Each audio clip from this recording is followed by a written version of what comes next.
Many students were looking forward to the electric scooter program, but the scooters went away all of a sudden, leaving many students to wonder what's the future of the program. It arrived.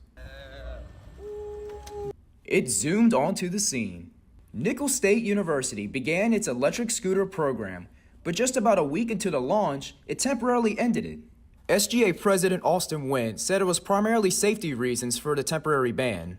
The reason why we are suspending it is because we're evaluating the program as of right now, and we're making sure that we as a university are taking the correct safety points. Wynn said he understood the university's decision to go in this direction. The university thought that it would have been the best course of action, and I can understand and conclude that going forward, this allows us some time to be able to look at our options and see what we can do to provide the best, safe, and fun experience for the students.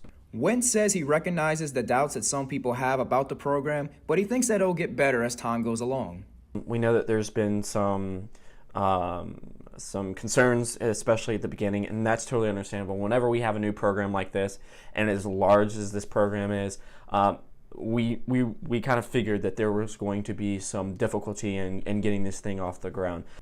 Director of University Police, Craig Jacuzzo, said there's only been one accident associated with the program and that there may be a fine policy implemented.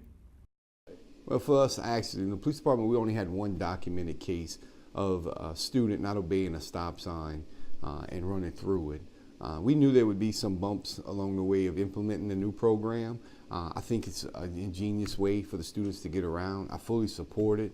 I think that what was missing was maybe an educational intervention and awareness type program when we were introducing it to the university.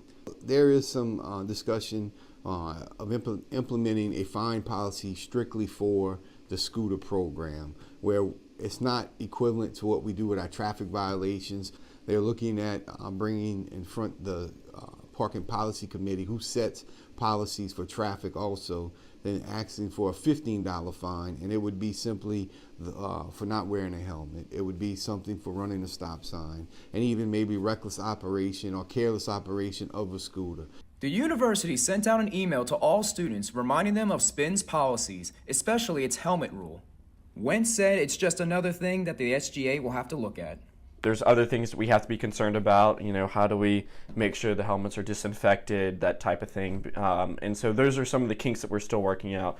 Some students said they weren't able to lock up their ride, but Wentz said the app seemed to have fixed that problem. If you're on the scooter app at that point in time, there is a button where you can press for help, and that it allows you to be able to inform them of the issue.